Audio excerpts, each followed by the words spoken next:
지금 언론에서 떠오르고 있는 기사들 제가 체크를 해봤는데 갑자기 통합당 내에서도 이분이 발에 뜨고 있습니다.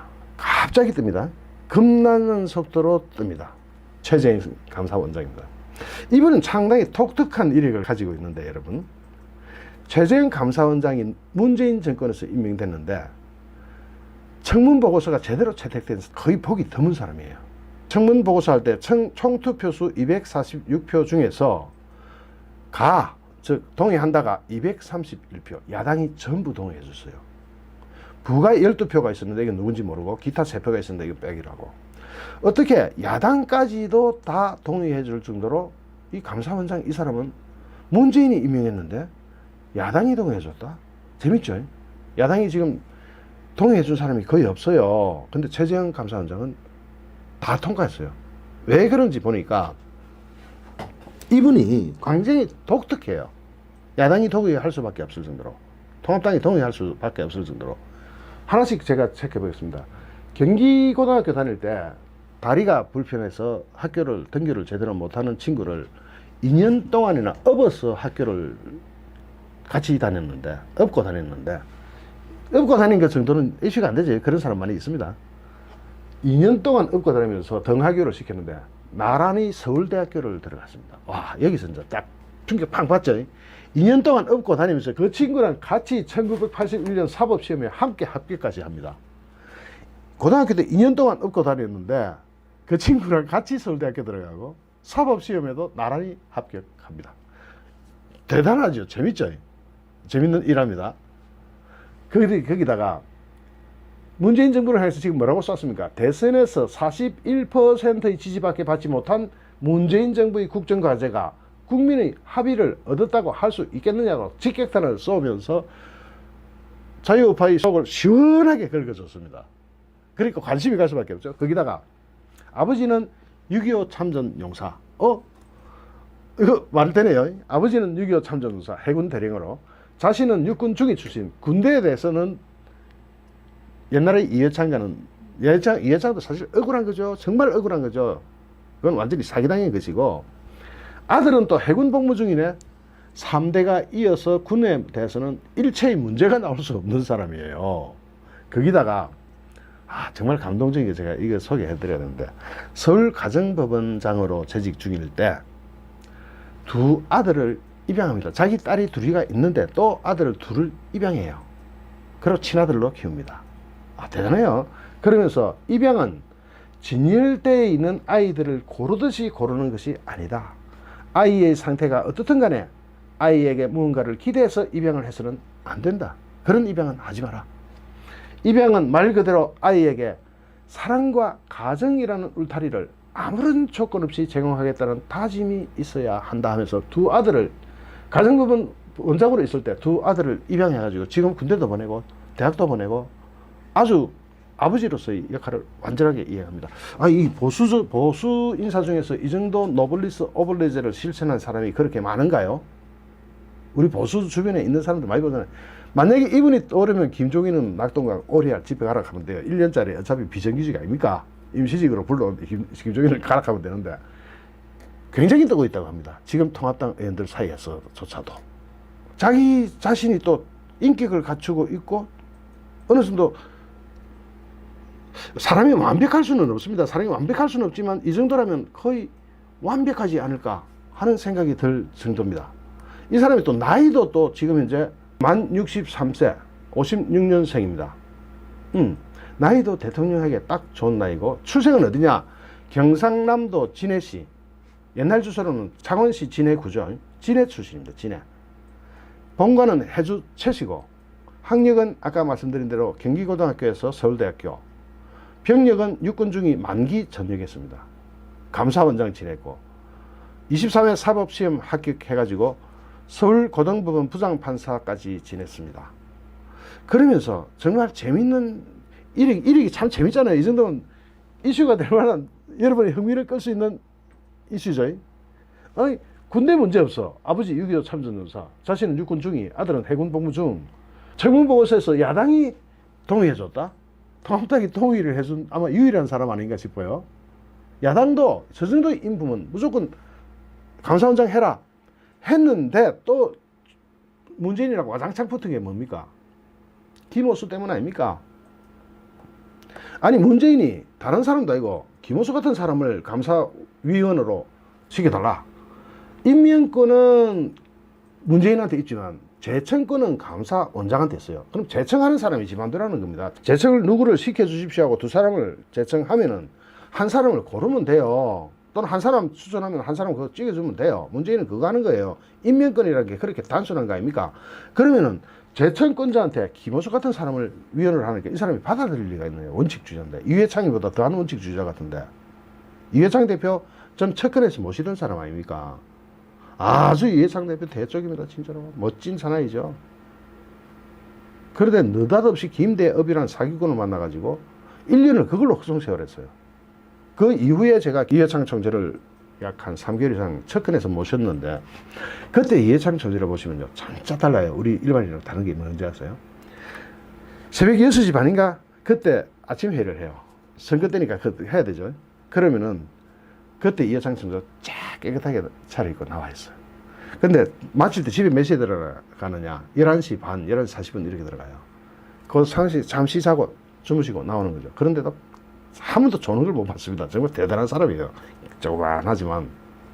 그런데 그분 보다가 이분 보니까 이분이 더 낫다. 이회창 총재보다 더 나은 분 아닌가? 어라? 아버지는 6.25 참전용사예요. 자신은 육군 중위 제대했어. 아들은 해군 복무 중이에요. 그 아들조차도 입양아야. 어이구, 입양을 하는데 양심적으로 참 깨끗하게 입양을 한 사람이다. 거기다가 지난 5년 동안 재산이 변동 신고하잖아요.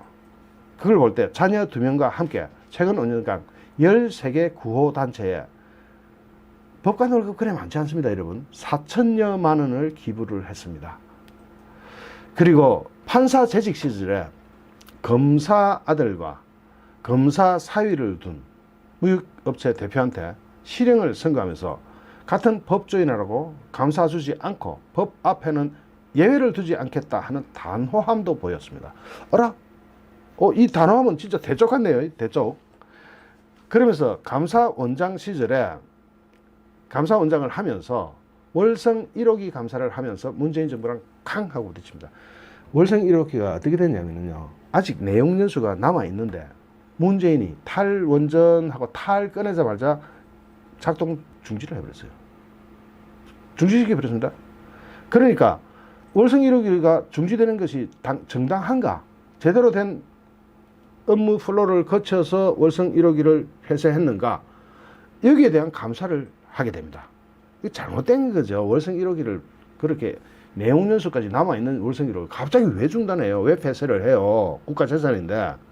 그러자 민주당에서 들고 일어난 겁니다. 민주당 쪽에서. 아니 월성 1호기를 왜 감사해? 정부가 그렇게 결정 내렸는데 대통령이 결정 내렸으면 끝난 거지 뭘 감사를 하냐? 대통령을 감사하겠다는 것이냐? 하니까 대선에서 41%의 지지밖에 받지 못한 문재인 정부의 국정과제가 과연 국민의 합의를 얻었다고 할 수 있겠느냐? 이 맞는 말이죠. 그죠? 한마디도 틀린 데가 없죠. 한 구석도 틀린 데가 없어요. 더군다나 청와대에서 감사위원으로 내정을 하고 재청을 요청한 김호수 전 법무부 차관, 김호수 다 아시죠? 이렇게 정치적으로 볼 때 친여권 인사이기 때문에 감사위원을 하면 안 된다 하고 확 잘라버렸습니다. 어라? 이런 문재인 정부한테 정식 반기를 들어버리는 건데 반기를 드는 게 아니라 이분으로서는 최재형 감사원장으로서는 당연한 일을 한 겁니다. 감사위원이 친정부가 되면은 감사를 할 수가 있습니까, 이게? 그럼 감사할 이유가 없어지죠. 그럼, 좀 시원한 사람이다, 시원한 양반이다 하고 이제 계속 관심을 가지고 있었어요. 그래서 청와대에서는 감사위원 임명권은 대통령한테 있다고 하는데 재청권은 감사원장한테 있네? 그럼 청와대는 임명권만 내세워. 임명은 재청을 해야 임명을 할 거 아닙니까? 재청권자는 감사원장. 청와대가 지금 임명권만 내세우면서 독재를 하겠다는 뜻인데, 최재형 감사원장은 그런 거 끄떡도 코털도 깜짝 안 합니다. 아예. 당연히 그는 친정부 인사는 감사위원을 받아들일 수 없다 하고 보이콧 딱 해버리고 코털도 깜짝 안 합니다. 그런 점에서 진짜 대쪽 같은 그런 맛이 있네요. 지금 이 최재형 감사원장은 국회 지난 7월 29일 날 국회 법사위원회 업무보고에 출석해서 해당 의혹과 관련해서 민주당의 박범계, 박범계 이 사람 진짜 전세가 월세로 되는 게 당연하다고. 박범계, 민주당 김진애 의원 질의에 다음과 같이 이야기하는데, 직권심리 과정에서 월성 1호기와 관련해서 국민의 의견이 충분히 수립되었다고 할 수 있느냐라는 감사원의 질문에 대해서 백운규 전 장관은 월성 1호기에 문제가 많다는 것은 전 국민이 다 알고 있는 사실이라는 취지로 답변하자. 전 국민이 월성 1호기에 문제가 많다는 걸 알고 있나요? 월성 1호기 멀쩡하게 잘 굴러가는데 무슨 문제가 있나요? 이에 대해서 최 감사원장은 전 국민이 다 알고 있다는 그런 식의 대답은 적절하지 않다라고 팍 찍어버립니다. 장관한테다 대놓고. 전 국민이 다 알고 있는 걸 어떻게 당신이 이렇게 장관으로서 그걸 확신하느냐 하고 팍 찍어버립니다. 거기다가 백 전 장관은 백운규 이 사람은 월성 1호기 내용은 대통령이 국민의 대다수 지지를 받으며 대선에서 당선되었기 때문에 전 국민적 합의가 도출되어 있다고 볼 수 있지 않느냐라고 이야기하니까 최 원장은 문재인이 대선에서 41% 지지밖에 못 받았는데 이게 어째 국민 대다수의 합의라고 일반화할 수 있겠느냐라고 탁 찍어버립니다. 여기서 이제 아이고 문재인이 탁 뿌리를 받겠죠. 이러니까 더불어민주당이 부르르르 떨고 전부 다 일어난 겁니다. 그런데 뭐 어쨌든 그거는 감사원장으로서 본분에 속하는 발언입니다. 뭐 우리가 볼 때는 시원하지만 어쨌든 본분에 속하는 발언이에요. 그런데 그분이 저런 본분이 어디서 나오나, 저런 배짱이 어디서 나오나 했더니 꽃한 대쪽 같은 소신주의자라는 겁니다. 소신이 있는 겁니다. 청와대의 감사위원 임명 요구를 어떻게 거부할 수 있습니까? 청와대가 시키는데 한 칼에 잘라버리고 거부했던 사람. 대쪽 이미지의 이회창 전 총재님과 너무나 판박이라는 평가가 있으면서도 따뜻한 미담, 정말 아름다운 미담, 자판기 아닌가. 어떻게 이런 대쪽 같은 분이 그렇게 아름다운 미담을 가지고 있을 수 있을까? 두 아들을 지금 친아들로 키우고 있어요. 입양을 해가지고 두 딸 있는데도, 자기는 낳은 두 딸이 있는데도 두 아들을 친아들로 입양해가지고 자기 호적에 입적시키고 정말 훌륭하게 잘 키우고 있습니다. 거기다가 이 가족들과 5년간 기부한 것도 정말 노블리스 오블리제를 실천하는 대표적인 샘플이라고 볼 수 있습니다. 우리 보수파의 참 창피하고 부끄러운 점이 그런 부분인데 이분은 그걸 다 커버하고도 남네. 그러니까 보수계에서 자기 주자로 거론을 하기 시작합니다. 이렇게 보수에서 인물이 좀 하나씩 보인다는 거는 지금 이제 떴다 이렇게 볼 수는 없겠지만 완전히 다 떴다 이렇게 볼 수는 없어요. 아직은. 윤석열하고 이 사람하고 경쟁시켜도 재밌겠네. 그죠? 이분하고 윤석열하고 경쟁하면 누가 이길 것 같습니까? 저는 이분이 이길 거로 계산하는데요. 이렇게 둘이서 경쟁 붙이면 와글와글 하면서 둘 다의 인지도가 올라가죠. 그죠? 그러다가 윤석열은 이분한테 비하면 뭐 좀 잽이 안 될 테니까 양보하게 되면은 이분이 대권 후보로 가면은 국민들한테 내세울 게 너무 많아요. 너무 많아요. 얼마 전에 윤희숙 의원이 국회에서 발언했을 때 전 국민이 박수치면서 열광하죠. 윤희숙 의원 현상이 뭡니까? 이 현상을 가만히 볼 때 통합당이 진정성을 보이면 국민이 박수를 쳐준다 이거는 우리가 발견했어요. 통합당이 진정을 보이는 순간 국민은 외면하지 않는다. 국민이 바보가 아니었다. 절대로 외면하지 않는구나 하는 것을 우리는 목격할 수 있었습니다. 윤희숙 의원의 발언에서 찾아볼 수 있는, 발견할 수 있는 소중한 자산이 우리가 깨달은 겁니다. 즉 보수 인사가 국민한테 진정성을 가지고 다가가면 국민은 절대로 그것을 외면하지 않는다는 것을 우리는 알게 되었습니다. 우리 보수파의 큰 소득입니다. 그런데 이분의 진정성은 자기 삶이 진정성이었어요. 자신의 삶이. 그러면 보수 속에서 이런 정도 인물을 내세우면 민주당 기름장어 이낙연, 또 자기 친형을 병원에 강제로 입원시키고자 했던 이재명과 비교가 탁 되면 본선 경쟁력에서도 그렇게 딸리지 않을 것 같다는 생각이 듭니다. 다만 시간이 좀 촉박한 게 흠인데, 원래 난세의 영웅이 난다. 난세가 내가 정신없을 때는 이런 분이 떨 수 있다. 영웅이 날 수가 있다.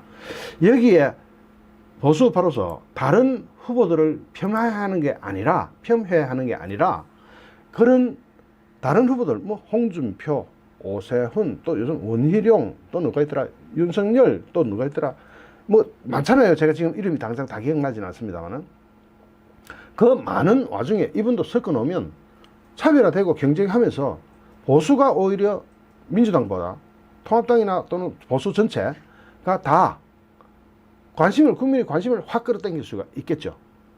그때 누가 될지는 모르겠지만, 결과적으로 누가 여왕벌이 될지는 아직은 모르겠지만, 이런 분조차도 우리가 외면할 필요는 없지 않겠는가, 전혀 모른 척 할 필요는 없지 않겠는가라는 생각이 들어서 오늘 이것을 주제로 한번 잡아봤습니다.